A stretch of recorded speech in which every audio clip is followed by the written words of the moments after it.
সবাই আমরা দুনিয়া থেকে বিদায় নিয়ে নেব, কেউ আমরা দুনিয়াতে বাঁচার জন্য আসি নাই, সব দুনিয়া থেকে বিদায় নিয়ে নেব। কিন্তু আল্লাহ বলছেন, বান্দারে তুমি আমার কাছে যদি আসতেই চাও, আসতেই তো হবে আমার কাছে। তোমার নেক আমলনামা নিয়ে আসো, ডান হাতের আমলনামা নিয়ে আসো, ইসলামী দল করে আসো, কোরআন সুন্নাহর বিধিবিধান মেনে নিয়ে আসো।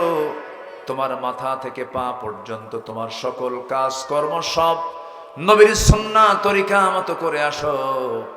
কোনো চিন্তা নাই, আমি আল্লাহ তোমার ব্যাপারে জানায়া দিচ্ছি। ইয়া আইয়াতুহান নাফসুল মুতমাইন্নাতু রজিই ইলা রাব্বিকি রাদিয়াতাম মারদিয়াহ ফাদখুলি ফি ইবাদি ওয়াদখুলি জান্নাতি। জোরে বলুন আল্লাহু আকবার। আমার বান্দা হয়ে যাও, আমার অনুগত বান্দা হয়ে আমার জান্নাতে প্রবেশ করে, তোমাকে কেউ বাধা দেবে না। আমি আপনি কেউ থাকবো না, দুনিয়া থেকে আমিও চলে যাব, আপনিও চলে যাবেন। কেউ বাঁচার জন্য আসি নাই। এই দুনিয়ার মায়া মমতা একদিন সব মাইনাস হয়ে যাবে। কলিজার টুকরা সন্তানের জ্বর হলে পরে গোটা রাত ঘুম হয় না, পেরেশানি কাজ করে। কিন্তু আপনি দুনিয়া থেকে বিদায় নিয়ে নেন এখনই, ওই সন্তানটা 3 দিন 5 দিন 7 দিন কান্নাকাটি করবে, এরপরে আপনাকে ভুলে যাবে। যুবক, তুমি নতুন বিয়ে করেছ, নতুন বউ তোমার ঘরে, 2 বছর সংসার করেছ, নতুন ফুটফুটে একটা বাচ্চা হয়ে গেছে। হঠাৎ করে তুমি একদিন রোডে হোন্ডা চালাতে নিয়ে খাদে পড়ে তোমার মৃত্যু হয়ে গেল। তোমার বউয়ের কানে সংবাদ চলে গেল। বউ তোমার শোকে কাঁদতে কাঁদতে সেন্সলেস হয়ে পড়লো। 2-3 দিন খেতে পারলো না। 7 দিন চলে গেল, খাওয়া বন্ধ হয়ে আছে। 14 দিনের মাথায় খাওয়া দাওয়া সব স্বাভাবিক হয়ে যাবে, ঘুমটুম সব স্বাভাবিক হয়ে যাবে। মাসখানেক পর চেহারায় হাসি আসবে, মাস 3 পর আরো স্বাভাবিক হয়ে যাবে। তোমার শ্বশুর বাড়ির লোকজন তোমার সেই আদরের বউটাকে নিয়ে চলে যাবে তার বাড়িতে। 4 মাস 10 দিন পার হয়ে যাবে। শোকের সময়গুলো পার হয়ে যাওয়ার পর 6 মাস 7 মাস পরে তোমার শ্বশুর শাশুড়ি তোমার সেই বউটাকে একটু বুঝায় শোনায় জোর করে অন্যত্র বিয়ে পর্যন্ত দিয়ে দেবে। অন্যের ঘরের স্ত্রী হয়ে চলে যাওয়ার পর তোমার সেই বউটাই পরের দিন ফোন দিয়ে তার আব্বা আম্মাকে বলবে, আব্বা তোমরা আমার ব্যাপারে যে সিদ্ধান্ত নিয়েছো বিয়ের বিষয়ে খুব ভালো করেছো, কারণ আমার আগের স্বামীর চাইতে এই স্বামীটা আরো ভালো।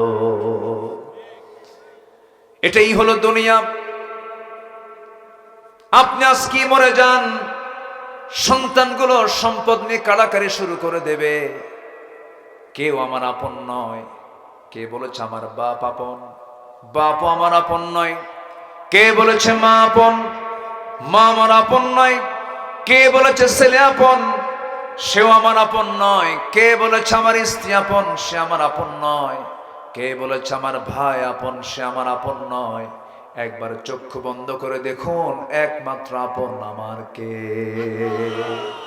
আসতে বলবেন না, কে? আল্লাহ পাক। রুহের জগতে একা ছিলাম, মার পেটের জগতেও একা ছিলাম। দুনিয়াতে সে কিছু বন্ধু বান্ধব পেয়েছে। যেদিন আমার মরণ হয়ে যাবে আমি আবার একাই ফিরে যাব। এই জন্য আমার বন্ধুগণ, সে আল্লাহর কাছে যখন ফিরে যেতে হবে কিছু কাজ আমরা করে যাব। কিয়ামতের দিন আল্লাহ রাব্বুল আলামিন বান্দাকে সর্বপ্রথম যে প্রশ্ন করবেন সেই প্রশ্ন হলো নামাজ। সেই প্রশ্ন কি বলুন? নামাজ।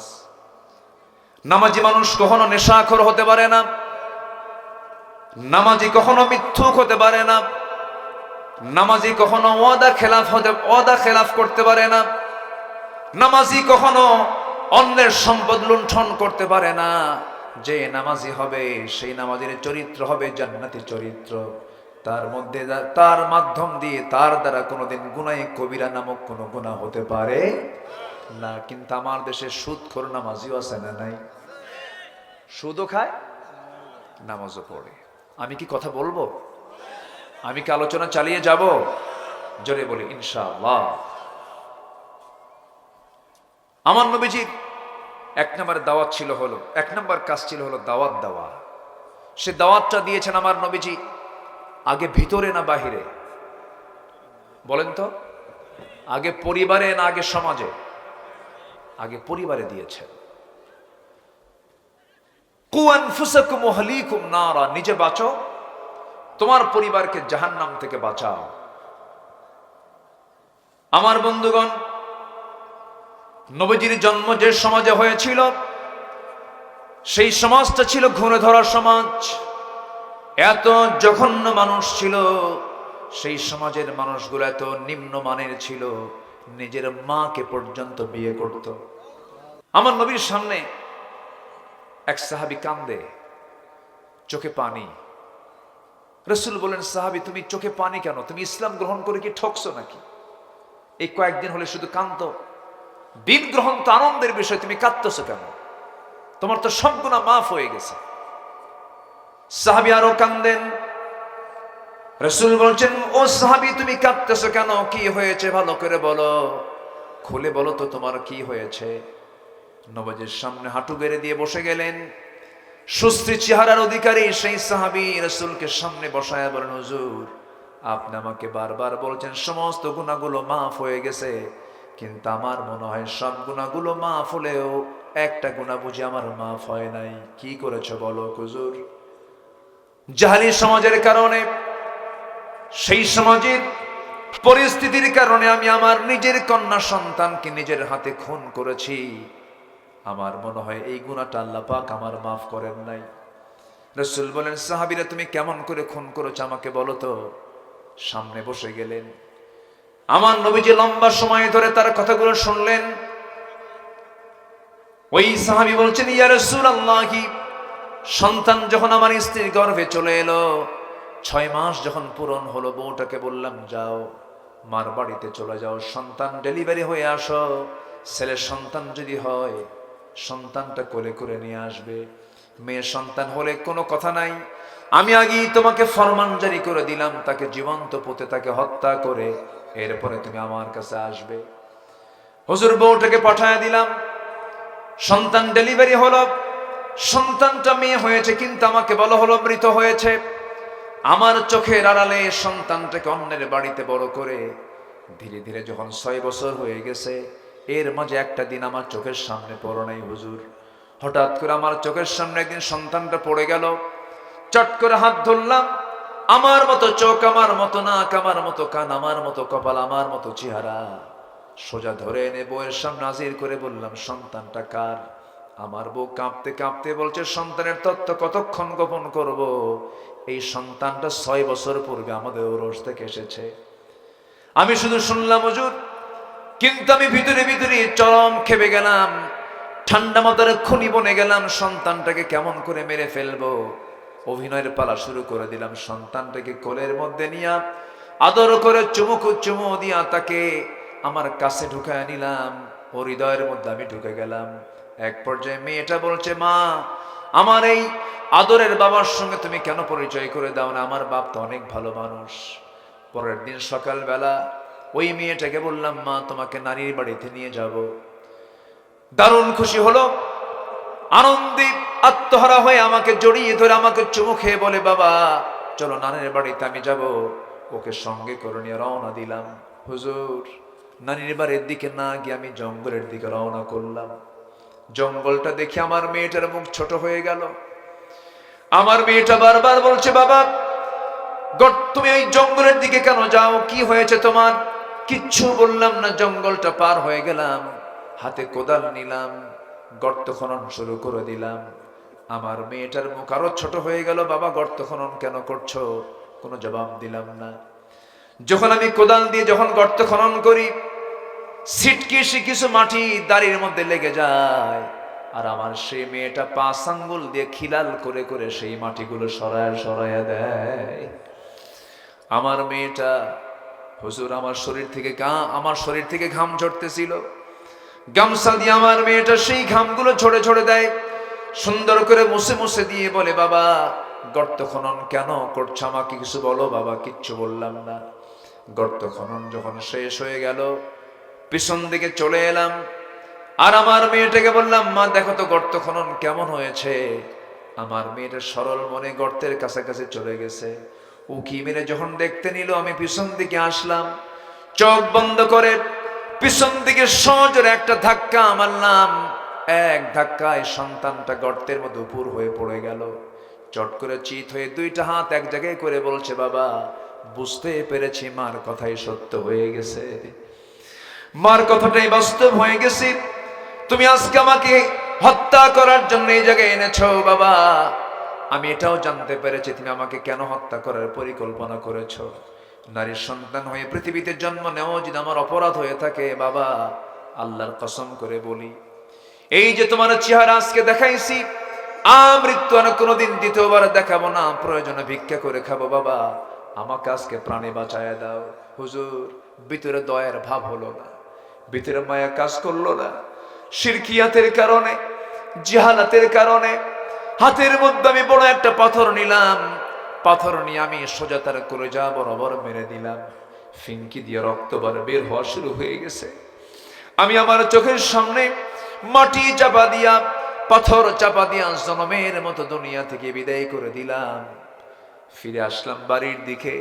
দিন গ্রহণের আগ পর্যন্ত তেমন কিছু মনে হয় নাই, কিন্তু এই যে 6-7 দিন যাবত আমি দিন গ্রহণ করার পর থেকে রাতের বেলা বিছানায় ঘুমাতে গেলে আমাকে যেন আমার মেয়েটা বারবার ডাকতেছে, এটা আমার মনে হয়। আমার দারুণ কষ্ট হচ্ছে। সঙ্গে সঙ্গে রাসূল সাহাবীকে জড়িয়ে ধরে বলছেন, ও আমার সাহাবী, তুমি যে ভুলটা করেছো মারাত্মক ভুল হলেও দিন গ্রহণ করার কারণে এই গুনাহটাও আল্লাহ রাব্বুল আলামিন তোমার জীবন থেকে সাফ করে দিয়েছেন। জোরে বলি সুবহানাল্লাহ, আরো জোরে বলি সুবহানাল্লাহ। সেই একটা অসভ্য সমাজ থেকে আমার নবীজি দাওয়াতি কাজের মধ্য দিয়ে দাওয়াত দিয়েছেন। কি দিয়া? আসলে কি দিয়ে দাওয়াত দিয়েছেন? কোরআন। এই কোরআন দিয়ে দাওয়াত দিয়ে সেই জাহেলি যুগের অসভ্য বর্বর একটা জাতির ভিতর থেকে বের করে আনলেন আবু বকর কে, বের করে আনলেন ওমর, বের করে আনলেন ওসমান, বের করে আনলেন আলীর মতো মানুষ, জাফর আবু তালহার মতো মানুষ। এমন শ্রেষ্ঠ মানুষ আর কিয়ামত পর্যন্ত পৃথিবীতে আসবে না। নিজের বাড়িকে আমরা সামলাবো। আমার নবীজি জাবালে নূর থেকে আল্লাহর কালাম কোরআন যখন নাজিল হলো, ওহী যখন নাজিল হলো, সেই কোরআনটা নিয়ে সোজা বাড়িতে চলে আসলেন। এসে তার স্ত্রী আম্মা জান খাদিজাকে লক্ষ্য করে বলছেন, খাদিজা রে, আমার কেমন যেন আশঙ্কা হচ্ছে।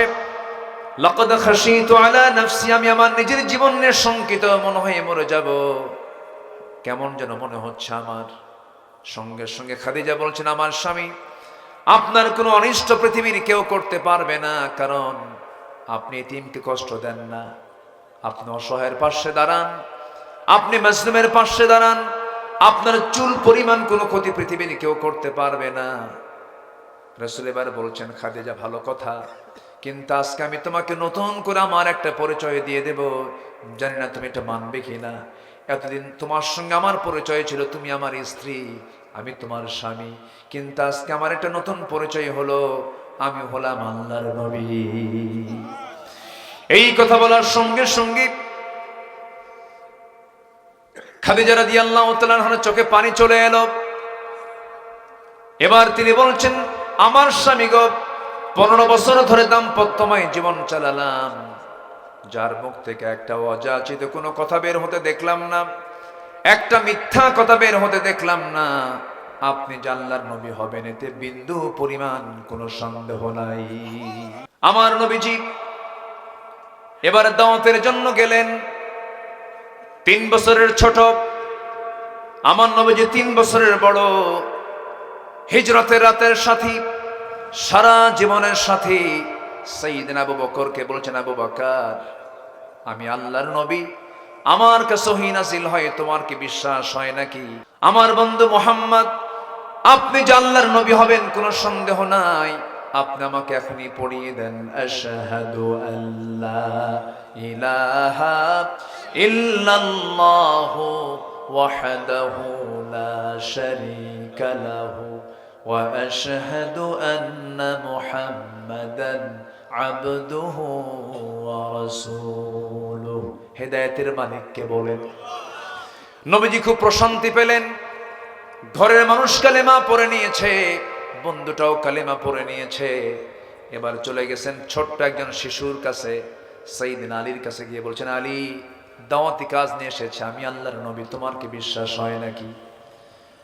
জ্ঞানের দরজা, অত্যন্ত জ্ঞানী মানুষ সাইয়েদনা আলী ছোট্ট অবস্থায় তিনি বলে ফেললেন, আপনি যে আল্লাহর নবী হবেন সেই নবুয়তি চরিত্র আমি আপনার মধ্যে দেখতে পেয়েছি। যে লোকটা জীবনে মিথ্যা কথা বলে না, আমার বন্ধুগণ, আজকের সমাজে যে লোকটার মুখে মিথ্যা কথা কম থাকবে, আমি আল্লাহর কসম করে বলি সেই লোকটাই সবচেয়ে বড় পীর সাহেব, বুজুর্গ সাহেব। রাতের বেলা জনগণকে দেখার জন্য তিনি বের হতেন প্রত্যেক রাত্রে খালি। পরপর 2 রাত সার্চ দিলেন, খুঁজে পেলেন না। তৃতীয় রাত্রিতে লক্ষ্য করে দেখেন কে যেন ঘরের মধ্যে চট করে ঢুকে পড়ছে। তিনি বাইরে আত্মত পেতে থাকলেন। খেদমত করে যখন তিনি বের হয়েছেন, চট করে পিছন দিক থেকে হাতটা চেপে ধরে দেখেন কেউ না, খলিফাতুল মুসলিমিন আবু বকর। জোরে বলি সুবহানাল্লাহ। দুইজনে কেঁদে ফেললেন।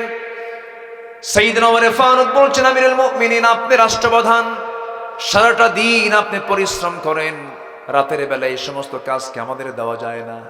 তিনি বলছেন, ওমর রে, তোমার আমলনামা নিয়ে আমি কিয়ামতের দিন উঠবো না, আমার আমলনামা নিয়ে তুমিও কিয়ামতের দিন উঠবা না। আমার কাজ আমাকে করতে দাও, আমার কাজটা আমাকে করতে দাও। সাইয়েদনা ওমর ফারুক রাদিয়াল্লাহু তাআলা আনহু, তিনিও তো তাকওয়ার দিক থেকে কোনো অংশে কম ছিলেন না। 2 বছর খেলাফতের দায়িত্ব যখন পালন হয়ে গেল, সাইয়েদনা আবু বকর দুনিয়া থেকে বিদায় নিলেন, খেলাফতের দায়িত্ব গ্রহণ করলেন ওমর। ওই মহিলা তখন বেঁচে আছেন, কিন্তু মহিলা জানতেন না আবু বকর দুনিয়া থেকে বিদায় নিয়েছেন। পরের রাত্রে চলে গেছেন ওমর ফারুক ওই মহিলার বাড়িতে খেদমত করার জন্য। খেদমতের জন্য ঘরের মধ্যে ঢুকেছেন, খেদমত করলেন, কাপড় চোপড়গুলো ধুয়ে দিলেন, খাবারগুলো গোছায়া দিলেন, সামনে খেজুরগুলো ধুয়ে দিয়ে চলে আসছেন। মহিলা খেতে বসেছেন।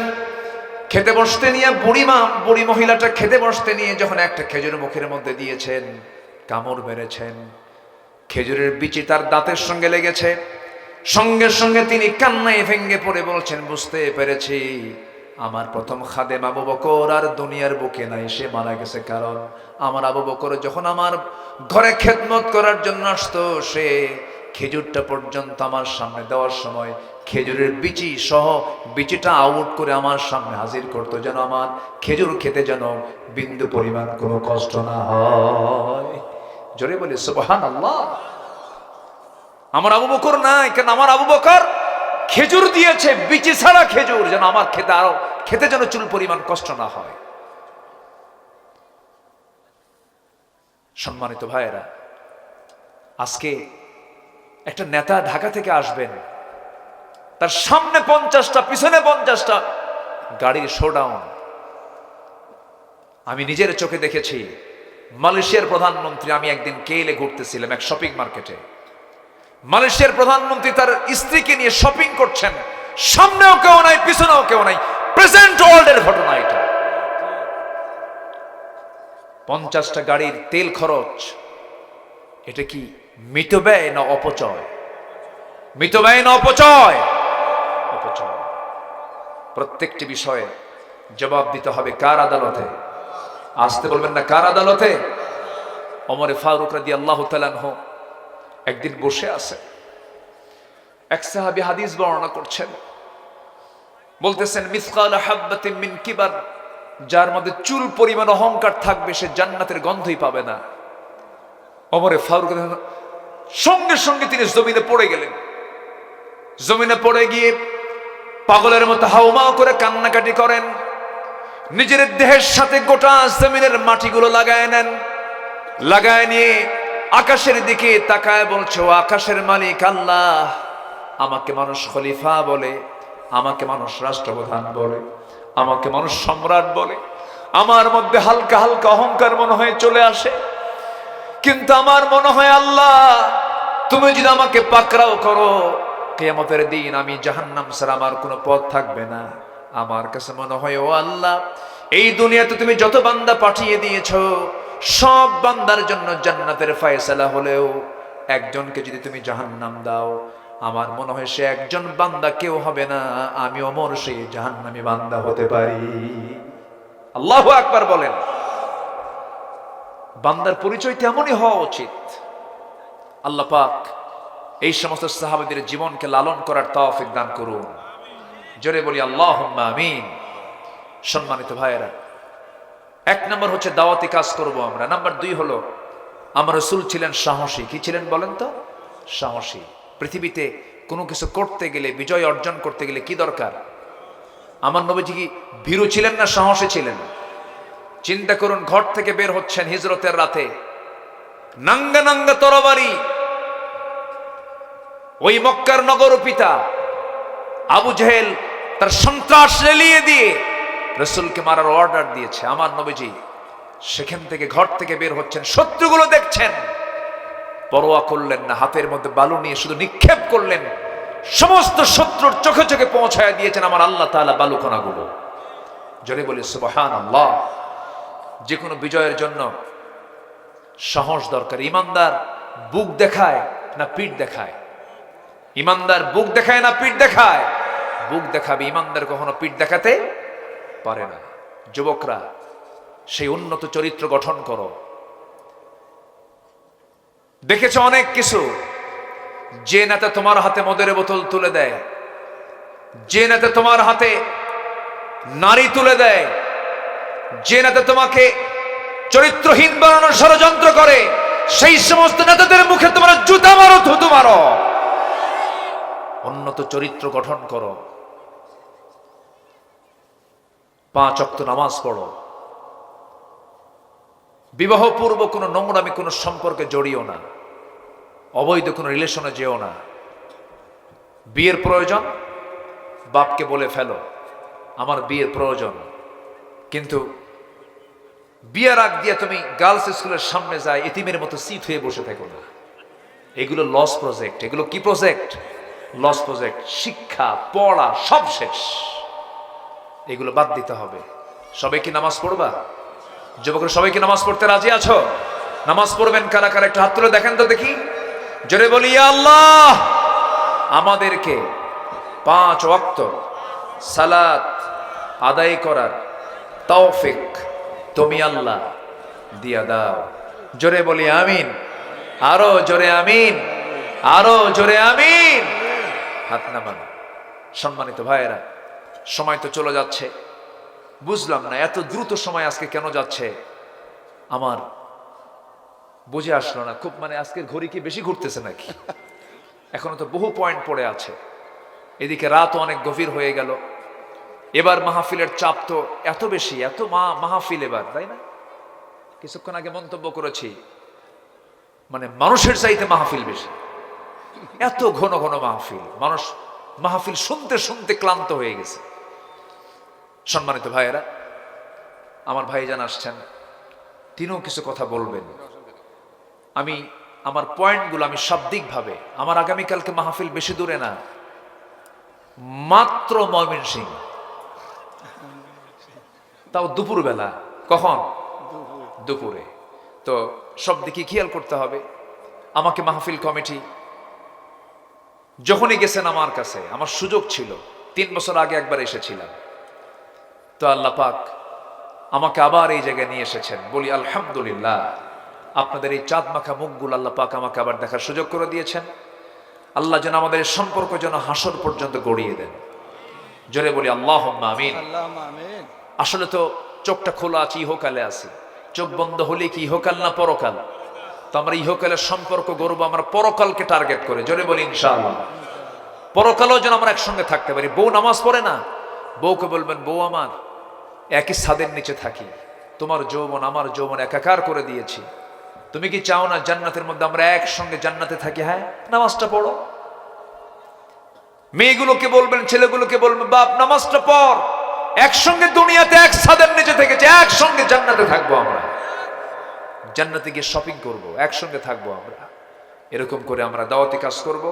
আল্লাহ কবুল করুন, জোরে বলে আমিন। নাম্বার 3 হলো ধৈর্য ধরতে হবে। যে কোনো কাজে সফলতা পেতে হলে কি দরকার? ধৈর্য দরকার। আচ্ছা বলুন তো, নামাজ আগে না ধৈর্য আগে? বলেন বলেন বলেন। ধৈর্য আগে। দেখবেন কিছু কিছু মুসল্লি মসজিদেও তাড়াহুড়ো করে। ইমাম যদি নামাজ একটু লম্বা সূরা দিয়ে পড়ে, পিছন থেকে ওর চুলকানি শুরু হয়ে যায়। লোকমা তো আর দেওয়া সম্ভব না, গলার ঝাড়ি একখান মারে, হুজুর তাড়াতাড়ি শেষ করেন। তাহলে ধৈর্য আগে না নামাজ আগে? ধৈর্য আগে। ব্যবসা আগে না ধৈর্য আগে? বলেন। নেতৃত্ব আগে না ধৈর্য আগে? তাহলে সকল কাজে ধৈর্য আগে দরকার। ধৈর্য এমন একটা গুণ যা সকল সফলতার মূল মাধ্যম হচ্ছে ধৈর্য। আল্লাহ তাআলা ধৈর্যের পিরামিড বানিয়েছেন মুহাম্মদ সাল্লাল্লাহু আলাইহি ওয়াসাল্লামকে। অনেক কথা ছিল, তিনি কেমন ধৈর্যশীল ছিলেন, অনেক প্রসঙ্গ ছিল, সেই সুযোগ আজকে আর নাই। নাম্বার 4 হলো পরিবারের প্রতি দায়িত্বশীলতা। সন্তানগুলোকে ভালো মানুষ করার জন্য বাপ মার চেষ্টা থাকার দরকার আছে না নাই? আছে। এই লক্ষ্যে আমি 16 বছর সুযোগ পাইনি, অনেক প্ল্যান করেছি। তো প্রতিষ্ঠান গড়ার জন্য আমি প্রথম চিন্তা করলাম ঢাকাতেই একটা প্রতিষ্ঠান গড়ে তুলব। কিন্তু না, আমার বারবার মনটা টানলো যে না, আমার নঙ্গর যেখানে, আমার নারী যেখানে পোতা আছে, আমি সেখানে একটা প্রতিষ্ঠানকে আমি হাত দিয়েছি। এখান থেকে ওয়াকিং ডিস্টেন্স, খুব কাছাকাছি। দারুল আমিন আইডিয়াল মাদ্রাসা, নাম শুনছেন তো সবাই? এখানে একটা প্রতিষ্ঠান করেছি। আবার এতিমখানাও একটা আছে আমার মির্জাপুরে, সেখানে এতিমদের তত্ত্বাবধান করছি আমি কিছু। তো এখানে একটা মাদ্রাসা আমি গড়েছি। আপনার সন্তান ক্লাস 5ও শেষ হয়ে যাবে, বাংলা ইংরেজি অঙ্ক সব শিখবে, অটোমেটিক্যালি তার 30 পারা কোরআন তার মুখস্থ হয়ে যাবে। তো আপনার সন্তানটা সব পড়া হলো, এরপর আর মাঝে যদি 30টা পারা কোরআন শেষ হয়ে যায়, এটা একটা বিশাল পাওয়া। কিন্তু এটাকে অর্জন করতে গেলে এটা ভিন্ন সিলেবাস, ভিন্ন একটা প্ল্যান পরিকল্পনা নিয়ে আমি সিলেবাস সাজিয়েছি। কিন্তু আপনি মাদ্রাসায় কোথাও পাবেন না এমন চিত্র। কারণ মাদ্রাসায় যে শিক্ষা হয়, এই শিক্ষার মূল বাহনটা কি বলুন তো? কোরআন। কোরআন থাকবে যেখানে, রহমত আছে না নেই বলেন তো? আছে। সম্মানিত ভাইয়েরা, যাই হোক, ওরা চলে গিয়েছে, ওদের আবার শেষ রাত্রে উঠতে হবে। যদি হেফজ মাদ্রাসা হয় তাহলে তারা আবার শেষ রাত্রে উঠবে।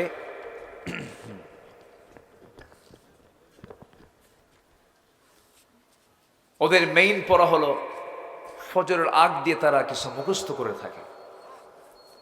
একটা জানেন একটা বিষয়, 30 পারা কোরআন আল্লাহ পাক সবার নসিবে রাখেন না। সব সিনায় 30 পারা কোরআন কিন্তু ওঠে না। আল্লাহ পাক যে সিনাকে নির্বাচিত করেন, সেই সিনাতে আল্লাহ পাক 30 পারা কোরআন উঠায় দেন। আমার নবীর কাছে যখন প্রথম ওহী নাজিল হয়, আমার নবীজি বারবার আওড়াচ্ছেন এটাকে মুখস্থ করার জন্য, কিন্তু পারতেছেন না, কষ্ট হচ্ছে তার। আল্লাহ রাব্বুল আলামিন বলেন, লা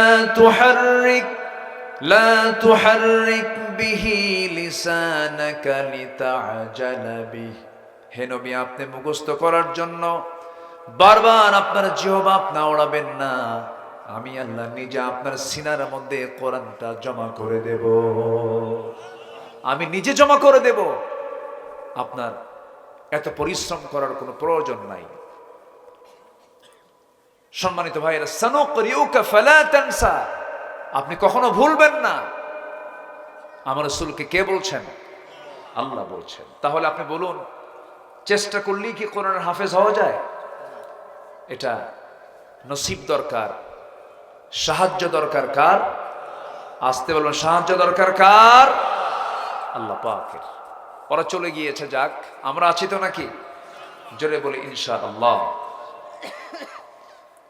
এই 16 বছরে আমরা এমন চিত্র দেখেছি, কুকুরের মাথায় টুপি পরানো হয়েছে, রসুলকে নিয়ে ব্যঙ্গোক্তি করা হয়েছে, রসুলকে সন্ত্রাসী মোহাম্মদ বলা হয়েছে। এরপরে এখন নিষিদ্ধ একটা ছাত্র সংগঠন জাহাঙ্গীরনগর ইউনিভার্সিটিতে বিগত কয়েক যুগ আগে প্রকাশ্যে 100 জন ছাত্রীকে ধর্ষণ করে ক্যাম্পাসে এসে প্রকাশ্যে ধর্ষণের সেঞ্চুরি পূরণের অনুষ্ঠান বাস্তবায়ন করার জন্য মিষ্টি পর্যন্ত বিতরণ করেছে। এই সমস্ত তালিকাগুলো এখন বের করার দরকার আছে না নাই বলেন তো? আসতে বলবেন না, আছে না নাই? আমার বিরুদ্ধেও তালিকা করেছিল, সেটা হলো ওই যে কি বিচারপতি শামসুদ্দিন, কালা বলার দরকার নাই, শামসুদ্দিন মানিক, কালা তো আল্লাহ বানাই দিছে তাই না? এই শামসুদ্দিন মানিক 116 জন আলিমের তালিকা করেছিল, এর মধ্যে আমার নামটা ঢুকিয়েছিল। কেন? আমরা নাকি রাষ্ট্রদ্রোহী, আমরা নাকি রাষ্ট্রের বিরুদ্ধে অবস্থান করেছি। সম্মানিত বন্ধুগণ, 2 বছরও পার হয়নি, সেই তালিকা 2 বছর অতিক্রম করেনি। সেই শামসুদ্দিন কালা মানিক আজকে কোথায়? পালানোর জন্য সিলেট অঞ্চলকে চুজ করলো। সে ত্রিপুরা অথবা আসাম দিয়ে গুয়াহাটি হয়ে দিল্লি চলে যাবে, কিন্তু সিলেটবাসী খুব ভালো আপ্যায়ন করেছে, এত সুন্দর আপ্যায়ন করেছে। কোর্টে যখন হাজিরা দিতে গেছে বিসি শুদ্ধ আউট করছে। আপনারা জানেন না, জানেন না, জানেন না? সম্মানিত বন্ধুগণ, যুগে যুগে যারা এই জুলুম করেছে আল্লাহ পাক তাদেরকে উলঙ্গ করে ছেড়েছেন। ফেরাউন পৃথিবীতে ক্ষমতার মসনদে ছিল হলো 1600 বছর, তার হায়াত ছিল 1600 বছর, আর এরা ছিল হলো 16 বছর। দেখছেন সংখ্যার যে মিল হলো কেমনে বুঝলাম না। সবচেয়ে বুকটা ফেটে যায় একটা ব্যক্তির জন্য, আমার বিশেষ করে। কেমনে কেমনে এই প্যান্ডেলের এই প্ল্যাটফর্মের যিনি মূল একজন রূপকার আল্লামা সাইদিকে তারা কেমনে মেরে ফেলল। একটা জীবন্ত মানুষকে, সুস্থ মানুষকে জেলখানা থেকে চিকিৎসার নাম করে ধরে এনে 13 আগস্ট 2023 তাকে গ্রেফতার করে 13 বছর আগে রেখেছিল জেলখানায়। সেখান থেকে ধরে টেনে নিয়ে চলে গেল চিকিৎসার নাম করে হসপিটালে। সেম আবু হানিফা রাহিমাহুল্লাহর মতো বিষ প্রয়োগ করে, পয়জনিং করে তাকে পরিকল্পিতভাবে দিল্লির প্রেসক্রিপশনে হত্যা করা হয়েছে। আমাদের দাবি এই তাফসীর মাহফিলের প্ল্যাটফর্ম থেকে এটাই জানাতে চাই, এই জীবন্ত কিংবদন্তি আল্লামা সাইদ রাহিমাহুল্লাহ হত্যার সঙ্গে জড়িত তাদেরকে প্রকাশ্যে ধরে চূড়ান্ত শাস্তি নিশ্চিত করা হোক। রাজি আছেন কারা কারা? হাত উঁচু করে দেখান মুসলমান।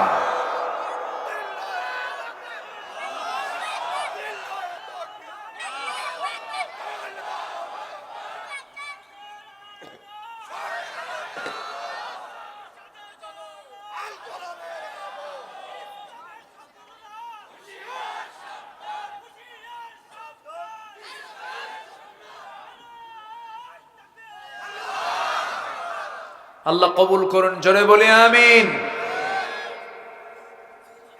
শুরু যখন হয়েছে একটি সুন্দর সমাপ্তির মধ্য দিয়ে আগামীর দেশ আমরা দেখতে চাই, আমরা কোরআনের দেশ। জোরে বলি ইনশাআল্লাহ, ইনশাআল্লাহ, ইনশাআল্লাহ।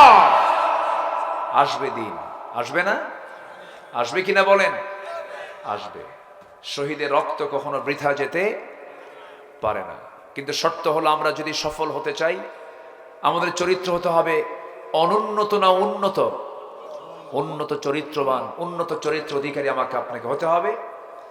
আর সেই উন্নত চরিত্র খোঁজার জন্য একজনকে সিলেকশন দিয়েছেন আল্লাহ তাআলা, তিনি হচ্ছেন মুহাম্মদ সাল্লাল্লাহু। সেই নবীজির জীবন থেকে মুমিনদের জন্য অনুকরণীয় 15টা আদর্শ আমি আজকে একটা একটা করে বলতে চাচ্ছি। আমাকে সময় দেবেন তো? জোরে বলি ইনশাআল্লাহ। তাহলে বলুন, নুরু ওয়াজ কি শেষ না শুরু?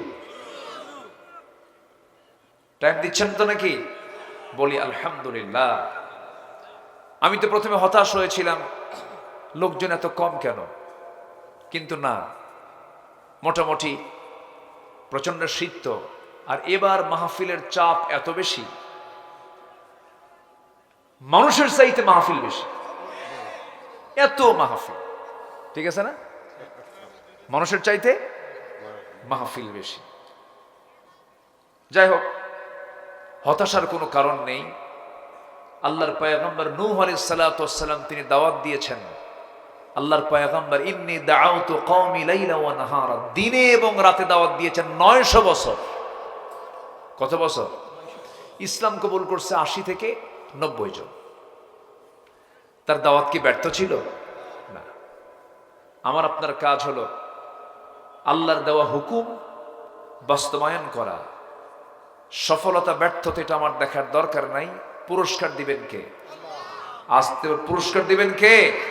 আল্লাহ তাআলা। বসুন, আমরা নবীজির যদি এই 15টা আদর্শ যদি আজকে শিখে যেতে পারি, আমলের নিয়তে যদি শুনে যদি বাস্তবায়ন করি, এই 15টা আদর্শই আমাকে জান্নাতের দরজায় পৌঁছায় দেবে।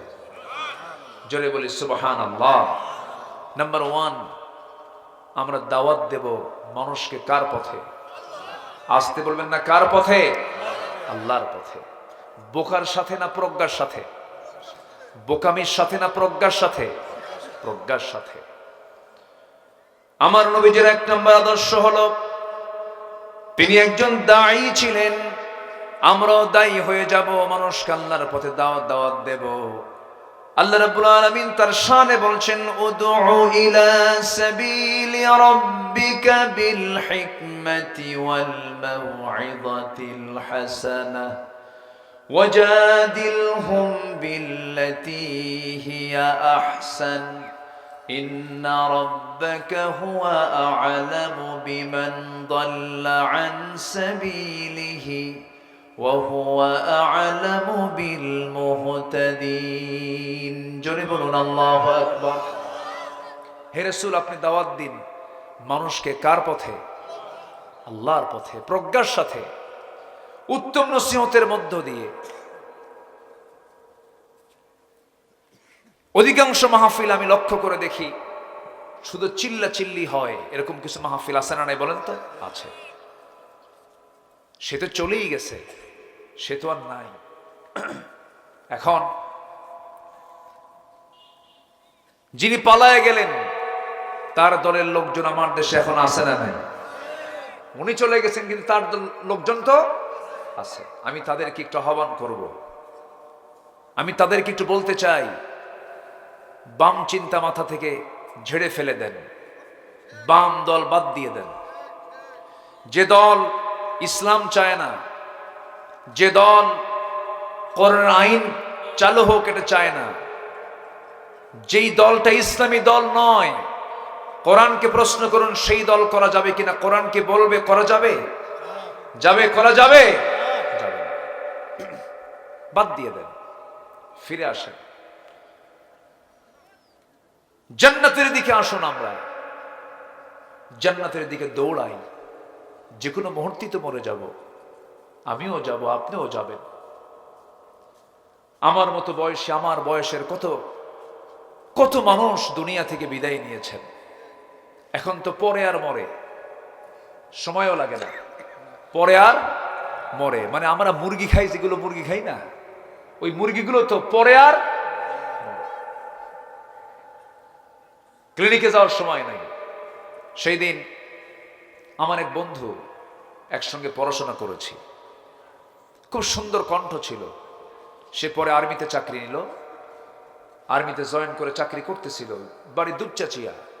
আমি অনেকদিন পর হঠাৎ করে তার কথা মনে হলো, ভাবলাম একটু সালাম দিই, একটু যোগাযোগ করি। ফোন দিলাম, ফোন দিয়ে দেখি রিসিভ করে একজন মহিলার কণ্ঠ। সালামের জবাব নিল। বললাম, আপনি কে? আমি জিয়াকে চাচ্ছিলাম। উনি হঠাৎ করে কেঁদে ফেলে বলছে, আমি, তার স্ত্রী বলছে, সে তো নাই, সে তো মরে গেছে। এটাই তো পৃথিবীর আসল নিউজ। এমন কোন দিন নাই যে দিনটা আমার কানে এমন নিউজ আসে না। আসে কিনা বলেন? আসে। আমিন। সম্মানিত ভাইয়েরা, সেই মহাগ্রন্থ কোরআনে কারীম থেকে আমি সূরাতুল আহজাব থেকে কিছু কথা আমি বলতে চাচ্ছি। আল্লাহ যেন আমার মুখ থেকে সেই কথাগুলো বের করে দেন যে কথাগুলো উম্মতে মুহাম্মাদীর জন্য এই মুহূর্তে দারুণ প্রয়োজন। আচ্ছা, এটা এই দিকে যায় কেন? এত এদিকে ঘোরান তো একটু।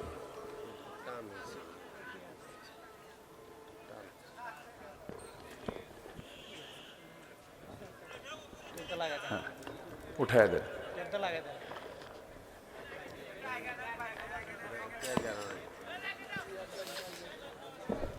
সম্মানিত ভাইয়েরা, আমার দিকে তাকান। সূরাতুল আহজাব থেকে কিছু কথা আমি বলতে চাচ্ছি। এই পৃথিবীতে আমরা যত আদর্শই খুঁজি না কেন, কোন আদর্শই পরিপূর্ণ আদর্শ নয়। প্রত্যেকটা আদর্শের মধ্যে ত্রুটি আছে না নাই বলেন তো? আছে। বিশেষ করে আমি আজকের মাহফিলে লক্ষ্য করছি যুবকদের উপস্থিতি বেশি। বলি আলহামদুলিল্লাহ। যুবকদের নিয়ে ওয়াজ করব, বুড়া মানুষ বাদ।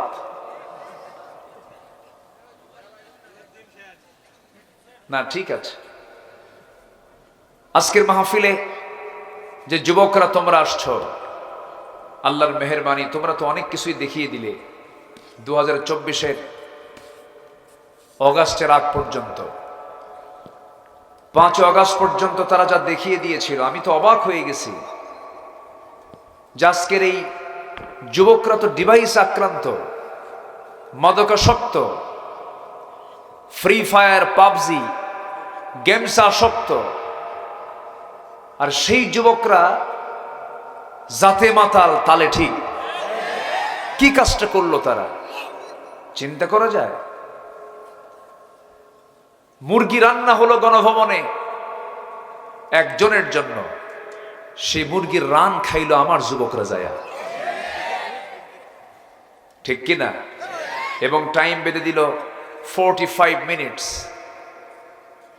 মাত্র 45 মিনিট।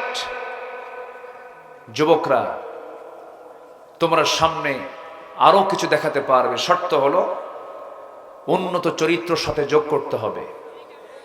সে উন্নত চরিত্র খোঁজার জন্য অন্য কারো কাছে যেতে হবে না। তিনি হচ্ছেন আমার নবী মুহাম্মদুর রাসূলুল্লাহ। মুহাম্মদুর রাসূলুল্লাহ। আল্লাহ রাব্বুল আলামিন তার শানে বলেছেন, লাকাদ কানা লাকুম ফি রাসূলিল্লাহি উসওয়াতুন হাসানাতুন লিমান কানা ইয়ারজুল্লাহা ওয়াল ইয়াওমাল আখির ওয়া যাকারাল্লাহা কাসীরা। জোরে বলুন আল্লাহু আকবার।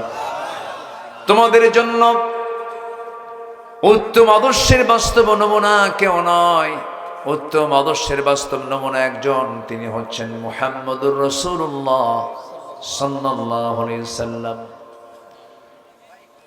আমার ভাইয়েরা, আল্লাহ রাব্বুল আলামিন রাসূলকে এত সম্মান দিয়েছেন, রাসূলকে এত মর্যাদা দিয়েছেন। আল্লাহ পাক তার শানে এক জায়গায় বলছেন, হে রাসূল, আপনাকে যে যা বলে বলুক সেই দিকে আপনি কর্ণপাত করবেন না। আমি আপনাকে যে পুরস্কার দিয়েছি, যারা পারেন ঠোঁট মিলিয়ে আল্লাহ পাক তার শানে যা বলেছেন, তিনি বলছেন কি, নুন ওয়াল কলামি ওয়া মা ইয়াসতুরুন মা আনতা বিনি'মাতি রাব্বিকা বিমাজনুন ওয়া ইন্না লাকা লাআজরান গায়রা মামনুন ওয়া ইন্নাকা লাআলা খুলুকিন আযীম। জোরে বলুন আল্লাহু আকবার। হে রাসূল, আমি আপনাকে সুমহান চরিত্র অধিকারী বানিয়ে দিয়েছে। আল্লাহ পাক তার সম্মানটা কত বাড়িয়ে দিয়েছেন। এই কোরআন নাজিল হয়েছে আমার নবীর উপরে, কিন্তু আমার নবীকে আল্লাহ পাক কোথাও নাম ধরে একটাবারের জন্য ডাকেন নাই। বাবা তার ছেলেকে নাম ধরে ডাকতে পারেন, কিন্তু ছেলে তার বাপকে যদি নাম ধরে ডাকে এটা আদব হবে না, বেয়াদবি হবে, বেয়াদবি হয়ে যাবে। ছোটজন বড়জনকে নাম ধরে ডাকতে পারেন? পারেন পারেন না। বড়জন ছোটজনকে নাম ধরে ডাকতে পারেন। আমার আল্লাহ তার জায়গা থেকে, তার আসন থেকে আমার নবীর নাম ধরেও যদি ডাক দিতেন কিছুই হতো না। কিন্তু আল্লাহ রাব্বুল আলামিন সব নবীকে নাম ধরে ডাকলেও আমার আল্লাহ আমার নবীকে কোরআনে কোথাও একটাবারও নাম ধরে ডাকেন নাই। জোরে বলি সুবহানাল্লাহ। আদম আলাইহিস সালাতু ওয়াস সালামকে ডাক দিয়েছেন, ইয়া আদম উসকুন আনতা ওয়া যাওজুকাল জান্নাহ। ডাক দিয়েছেন ওয়া মা তিলকা বিয়ামিনিকা ইয়া মূসা। ডাক দিয়েছেন ইয়া ইয়াহইয়া খুযিল কিতাবা বিকুওয়া।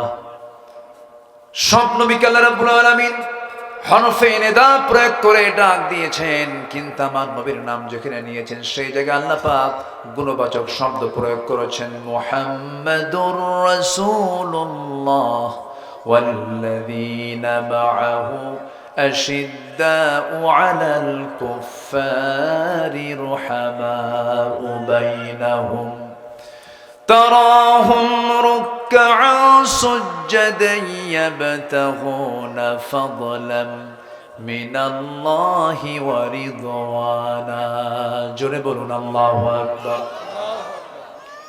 আমার বন্ধুগণ আরেক জায়গায় বলছেন, ওয়ামা মুহাম্মাদুন ইল্লা রাসূল قد خلت من قبله الرسل। আরেক জায়গায় ডাক দিচ্ছেন, ইয়া আইয়ুহাল মুযাম্মিলু কুমিল লাইলা ইল্লা কালিলা নিসফাহু আও ইনকুস মিনহু কালিলা। আরেক জায়গায় ডাক দিচ্ছেন, ইয়া আইয়ুহাল মুদ্দাথির কুম ফাআনযির ওয়া রাব্বাকা ফাকাব্বির। কোথাও আল্লাহ রাব্বুল আলামিন আমার নবীর শানে নাম প্রয়োগ করে ডাক দিলেন না। এই জায়গায় যেখান থেকে আমি আলোচনা করতে চাচ্ছি সেখানে আল্লাহ রাব্বুল আলামিন তার রাসূলকে ডাক দিচ্ছেন, ইয়া আইয়ুহান নাবিয়্যু ইন্না আরসালনাকা শাহিদা ওয়া মুবাশশিরাও ওয়া নাযীরাও ওয়া দা'iয়ান ইলাল্লাহি বিইذনিহি ওয়া সিরাজাম মুনীরা। জোরে বলুন আল্লাহু আকবার। যে নবীকে আল্লাহ রাব্বুল আলামিন নিজের নামটা ধরে পর্যন্ত ডাক দেন নাই, সেই নবীর শান মানটা হলো আল্লাহর পরেই তার দাম।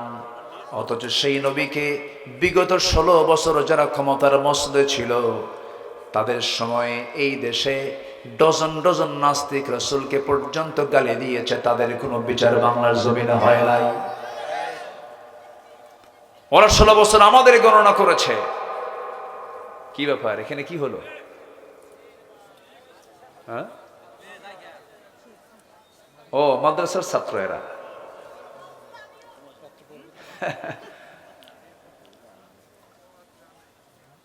শিক্ষক মনে হয় ইঙ্গিত দিয়েছে না?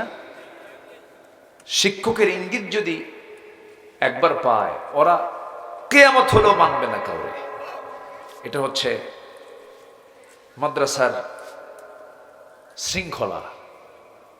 শিক্ষক শুধু একটা চোখ নাড়া দেবে, কোনো উপায় নাই।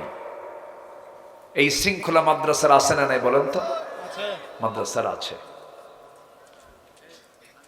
কিন্তু আপনি এই পরিবেশটা কিন্তু স্কুল কলেজে পাবেন না। ভার্সিটিতে ছাত্র শিক্ষককে পিটায় না শিক্ষক ছাত্রকে পিটায়? ভার্সিটিগুলোতে কি ছাত্র শিক্ষককে পিটায়? নিজের মা বাবা সৎমাকে তালাক দিয়েছে, পরের দিন ছেলে সৎমাকে ঘরে আনছে। এত নোংরা ছিল একটা জাতি। কাবা শরীফ তোয়াফ করা হয়, এখন হাজিরা তোয়াফ করেন, সেই কাবাকে সামনে রেখে এই কুরাইশরা, এই আরবরা উলঙ্গ হয়ে সবাই মিলে একসঙ্গে তোয়াফ করত। ভাঙ্গা পাতিলকে কেন্দ্র করে যুগের পর যুগ তারা যুদ্ধ লাগিয়ে রাখত। শততা বিভক্ত একটা জাতিকে একটা সুতার কাঠিতে আবদ্ধ করেছেন, কিচ্ছু অন্য কোনো তন্ত্র মন্ত্র দিয়ে নয়, একমাত্র কি দিয়া? কোরআন দিয়ে, কোরআন দিয়ে, ইসলাম দিয়ে। আমার নবীজি সেই যুগে জন্ম নিয়েছেন যে যুগে একটা নারীর কোনো মূল্যায়ন ছিল না। মেয়ে সন্তান জন্ম হয়েছে, জীবন্ত পুঁতে হত্যা করত।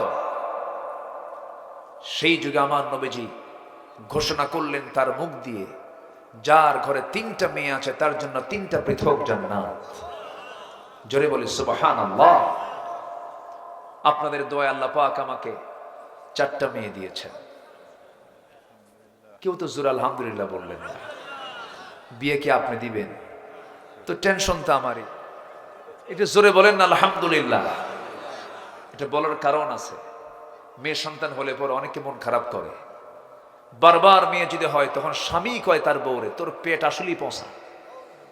আছেন এরকম? আছে না? মনক্ষুণ্ণ হওয়া যাবে না।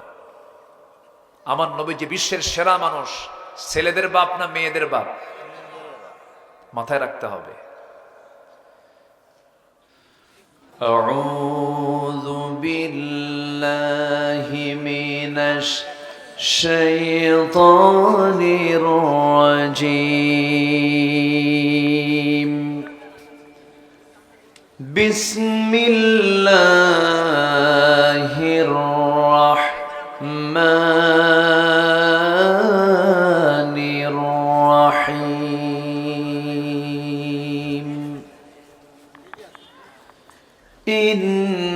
ইন্নাল্লাহা ওয়া মালাইকাতাহু ইউসাল্লুনা আলান নাবী ইয়া আইয়ুহাল্লাযীনা আমানু সাল্লু আলাইহি ওয়া সাল্লিমু তাসলিমা। আল্লাহুম্মা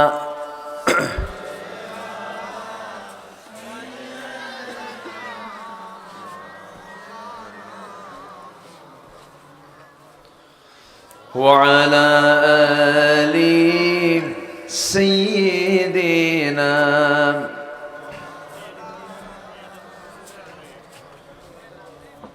একটু মোহাব্বত দিয়ে নবীর প্রেমে মাতোয়ারা হয়ে জবান খুলে আওয়াজ দিয়ে সবাই বলুন আল্লাহুম্মা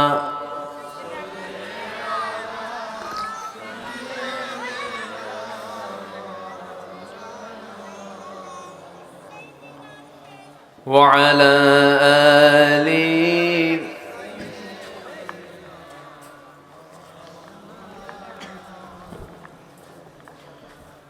সবাই বলুন বালাগাল উলা বিকামালিহি কাশাফাত তুজা বিজামালিহি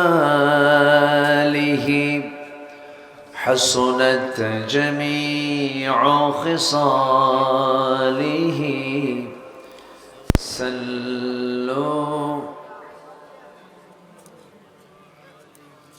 سراج الملة تمهي فخر دو عالم دلبار مولاه شريف الأنبياء نسخاب كل أديان دغره بلغ العلا كشف التجى بجماله حسنت جميع خصاله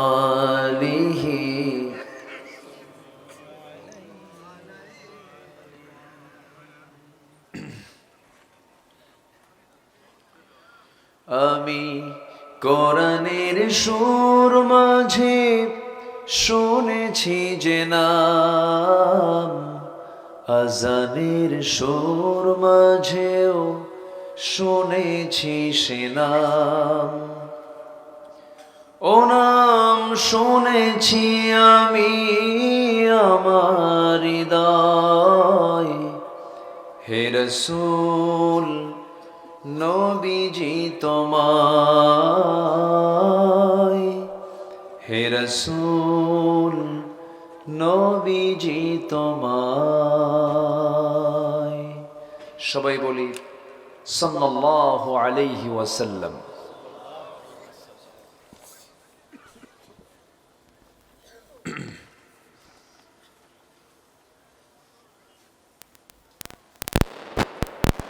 উত্তরবঙ্গের গেটওয়ে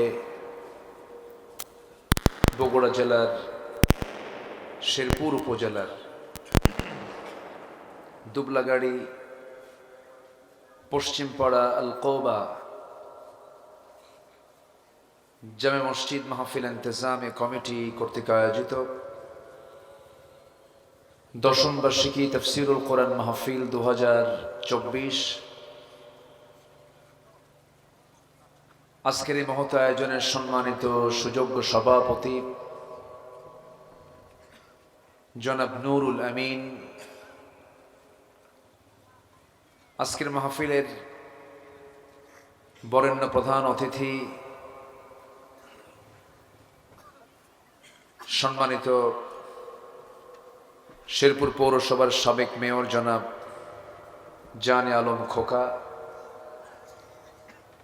বরেণ্য মেহমান শেরপুর উপজেলা পরিষদের সাবেক চেয়ারম্যান জনাব মাওলানা দবিবুর রহমান হাফিজাহুল্লাহ, আজকের মাহফিলের বরেণ্য আলোচক হাফিজ মাওলানা সানোয়ার হোসেন খানপুরি, মাওলানা সিরাজুল ইসলাম সিরাজি, উপস্থিত হাজারাত উলামায়ে কেরাম, ফদলাইজম, সুশীল সমাজ, জাতির শ্রেষ্ঠ সন্তান শিক্ষক মণ্ডলী, জাতির বিবেক সাংবাদিক বৃন্দ, সামনে উপস্থিত দূরে কাছের বিভিন্ন স্থান থেকে ছুটে আসা কালেমার ঝান্ডাবাহী, তাওহীদের পতাকাবাহী, দ্বীন ইসলামের নরসারদুল বীর মুজাহিদ, প্রাণ প্রিয় সম্মানিত দ্বীনি ভাইরা, আড়ালে বসে আছেন শ্রদ্ধেয়া সম্মানিতা মা বোনেরা। আলোচনার সূচনায় আনুষ্ঠানিকতার মধ্য দিয়ে আমার পক্ষ থেকে আবারও দিল খোলা সালাম, আসসালামু আলাইকুম ওয়া রাহমাতুল্লাহি ওয়া বারাকাতুহু। সবাই কেমন আছেন? আমাকে প্রশ্ন করলেন। আল্লাহ তাআলা আমাকে আপনার মতোই এবং আল্লাহ তাআলা আপনার সাথেই তো রেখেছেন, আলহামদুলিল্লাহ। সারাদিনের সকল কাজকর্মের ইতি টেনে আমরা যখন এই শীতের এই আরামের বিছানার দিকে ধীরে ধীরে যাব, ঠিক সেই মুহূর্তে আমরা বসে আছি ঠান্ডা মাটিতে। যে মনিব, যে মহান জাল্লা শানুহ আমাকে আপনাকে এতগুলো লোকের মাঝ থেকে বাছাই করে এত সুন্দর একটা আয়োজনে আসার বসার তৌফিক দিলেন, সেই মহান রবের শানে বলে উঠছি আলহামদুলিল্লাহ। সবাই চিৎকার মেরে বলছে আল্লাহুম্মা ইন্নী আসআলুকা আল হুদা ওয়াত তুকা ওয়াল আফাফা ওয়াল গিনা। সবাই বলি আল্লাহুম্মা আইন্নি আলা যিকরিকা ওয়া শুকরিকা ওয়া হুসনি ইবাদাতিকা। আমরা আল্লাহ তাআলার শুকর আদায় করে নিলাম। সম্মানিত হাজিরিন, মহান রব্বুল আলামিনের বড় মেহেরবানি, আল্লাহ তাআলা কোরআন শোনার জন্য একটি অনুকূল পরিবেশ, একটি মুক্ত পরিবেশ উপহার দিয়েছেন। বলছি আলহামদুলিল্লাহ। এই মাহফিল আজ থেকে কয়েক মাস আগেও কোনো প্রোগ্রাম করতে গেলে আগে কমিটির যেতে হতো, থানার কাছে অনুমতির প্রয়োজন হতো। এখন সেই পরিবেশটা আর নাই, বরঞ্চ এখন থানায় ফোন দিয়ে বলে কিছু লাগবে কি, ঠিক আছে না? এই পরিবেশ এখন চলে এসেছে। সম্মানিত হাজিরিন,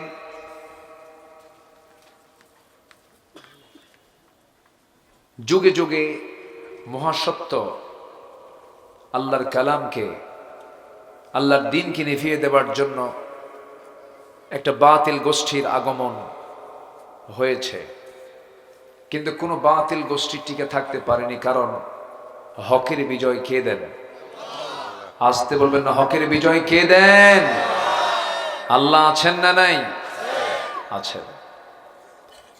অনেক মুরব্বীরাই বলতো উপায় নাই, না মরা পর্যন্ত। বোঝেন নাই? না মরা পর্যন্ত উপায় নাই। কিন্তু না, অসম্ভবকে সম্ভব যিনি করতে পারেন, যেটা অনস্তিত্ব, সে অনস্তিত্বকে অস্তিত্বে যিনি রূপ দিতে পারেন, তিনি একমাত্র। তিনি আমার কে? আল্লাহ তাআলা। আল্লাহর করতে কি কোনো কিছু সময় লাগে? না। আমার আপনার বহু প্ল্যান লাগে, কিন্তু আমার আল্লাহর তো কোনো প্ল্যান লাগে না। আল্লাহ রাব্বুল আলামিন বলেন, ইন্নামা আমরুহু ইযা আরাদা শাইআন আন ইয়াকুলা লাহু কুন ফায়াকুন। আমার আল্লাহ যখন কোনো কাজের সিদ্ধান্ত নিয়ে নেন, শুধু বলে ফেলেন কোন, বলতে দেরি, সঙ্গে সঙ্গে তা বাস্তবায়ন হয়ে যায়। জোরে বলি সুবহানাল্লাহ। সেই মহান রব, আমার প্রভু আমাকে দয়া করে এই কালামটা আমাকে দিয়েছেন, কোরআনটা আমাকে দিয়েছেন। পৃথিবীতে আমরা যা কিছু দেখি, চোখে যা কিছু দেখি, যত আশ্চর্য হই না কেন, যত আশ্চর্যের কিছু পৃথিবীতে আছে, এর মধ্যে সবচাইতে মহা আশ্চর্য, মহা বিস্ময় হলো এই কোরআন। জোরে বলি সুবহানাল্লাহ।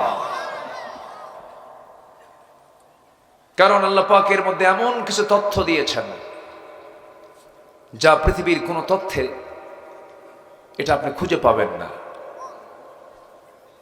কোথাও আপনি যেটা পাবেন না সেটা এই কিতাবের মধ্যে পাবেন। জোরে বলি আল্লাহু আকবার।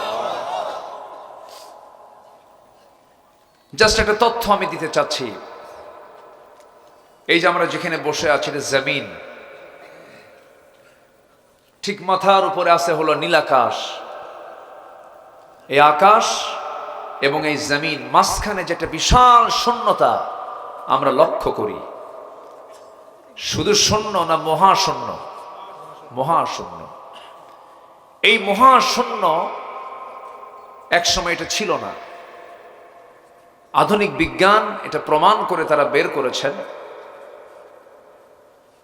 তারা বলছেন না এই জমিন এবং ওই আকাশ দুটো একসঙ্গে লাগানো ছিল। তো লাগানো থাকলে কি আর মহাশূন্য থাকে? থাকে না। দুটো একসঙ্গে কি ছিল? লাগানো ছিল। সায়েন্স বলছে প্রচন্ড একটা ধাক্কার মধ্য দিয়ে এই মহাশূন্যতার সৃষ্টি হয়েছে, যার আলোচিত নাম হলো big bang theory. Big bang এই শব্দটা হলো এই থিওরির নাম। অথচ আল্লাহ রাব্বুল আলামিন এই থিওরি হালে বিজ্ঞান প্রমাণ করলো, অথচ ১৫০০ বছর আগে আল্লাহ পাক এই বিগ ব্যাং থিওরির কথা অনেক আগে কোরআনে বলে দিয়েছেন। আল্লাহ রাব্বুল আলামিন বলেন, আওয়ালাম ইয়ারাল্লাযীনা কাফারু আন্নাস সামাওয়াতি ওয়াল আরদা কানাতা রাতকান ফাফাতাকনাহুমা ওয়াজআলনা মিনাল মাই কুল্লা শাইইন হাই। জোরে বলুন আল্লাহু আকবার। কাফেররা কি নজর দেয় না? আল্লাহ রাব্বুল আলামিন এই আকাশ এবং জমিনকে এক জায়গায় রেখেছিলেন, দুটো একসঙ্গে লাগানো ছিল। আর এরপর আল্লাহ রাব্বুল আলামিন প্রচন্ড একটা ধাক্কার মধ্য দিয়ে মহাশূন্য বানিয়ে দিয়েছেন। এখন বলুন, বিজ্ঞান কি এই থিওরি প্রমাণ করেছে না কোরআন থেকে ধার নিয়েছে? কোরআন থেকে ধার নিয়েছে। যেখানে সকল জ্ঞান শেষ, সেখানে ওহীর জ্ঞান শুরু। এটা এমন এক রবের পক্ষ থেকে নাজিল হওয়া কিতাব, যিনি এই বিস্তৃত জমিনের মালিক,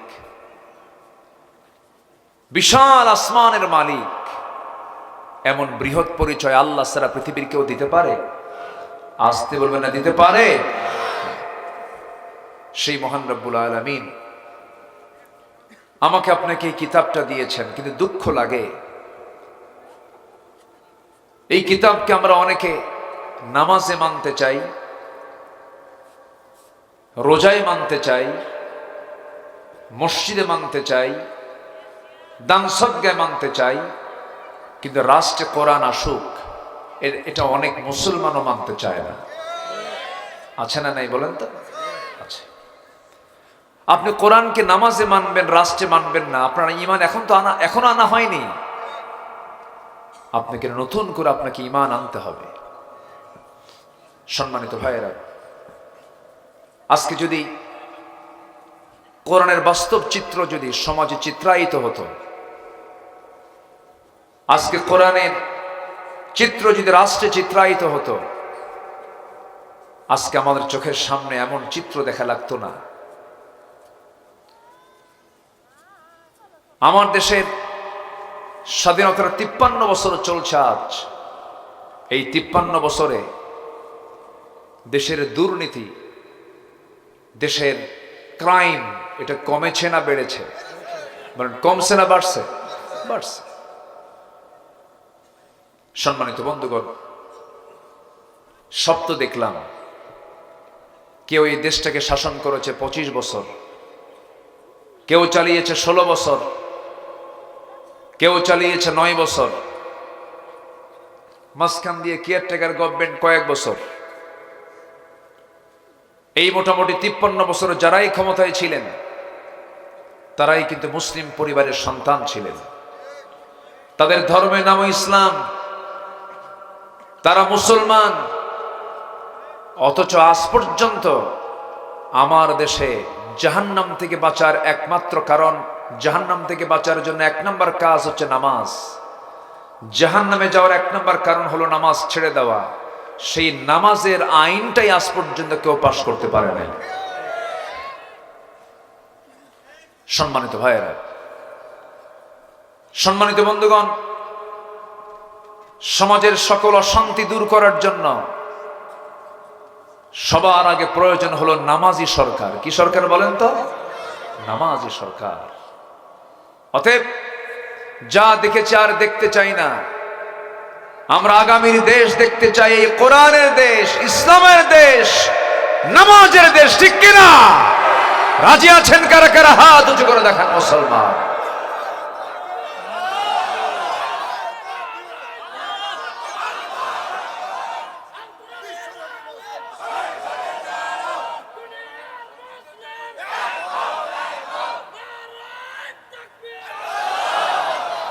আল্লাহ কবুল করুন। জোরে বলে আমিন। আরো জোরে আমিন। সম্মানিত ভাইয়েরা, সম্মানিত বন্ধুগণ, আল্লাহর কালামে কোরআনের মধ্যে কি নাই? সবই তো ছিল, কিন্তু আমরা এটাকে শুধু নামাজের মধ্যে রেখে দিয়েছি, মসজিদ মাদ্রাসার মধ্যে রেখে দিয়েছি, খানকার মধ্যে রেখে দিয়েছি। কিন্তু কোরআন দিয়ে কি ক্যান্টনমেন্ট চলতে পারে না? কোরআন দিয়ে কি প্রশাসন চলতে পারে না? কোরআন দিয়ে কি আদালত চলতে পারে না? কোরআন দিয়ে বঙ্গভবন, গণভবন, সংসদ ভবন কি চলতে পারে না? যখনই আমরা এই জাতীয় কথা বলতে যাই, তখন বলে, হুজুর আপনি রাজনীতি শুরু করলেন কেন? যারা বলবে ইসলামে রাজনীতি নেই, তাকে নতুন করে ঈমান আনতে হবে। সম্মানিত ভাইয়েরা, অনেক কথা আছে, আস্তে আস্তে করে বলি। আমাকে সময় দিচ্ছেন তো নাকি? উঠতে একটু দেরি হয়ে গেছে, আর একটু আগে উঠলে ভালো হতো। বছর 3 আগে আমি এই মাহফিলে এসেছিলাম। আল্লাহ পাক আমাকে আবারও এমন সুন্দর একটা আয়োজন, আবারও আমাকে আসার তৌফিক দিয়েছেন, আলহামদুলিল্লাহ। এই মসজিদের সম্মানিত সাবেক সভাপতি আলম সাহেব, তিনি আমাকে দাওয়াত দেওয়ার পরেই ইন্তেকাল করেছেন। ওই মাহফিলটা তিনি থাকতে পারেন নাই। এবছর একজন সহসভাপতির কালাম সাহেবের ইন্তেকাল হয়েছে। আমরা দোয়া করি আল্লাহ এই সমস্ত তার বান্দাদের কবরের সমস্ত আযাবকে মাফ করে কবরটাকে জান্নাতের টুকরা বানায় দেন। জোরে বলি আল্লাহ।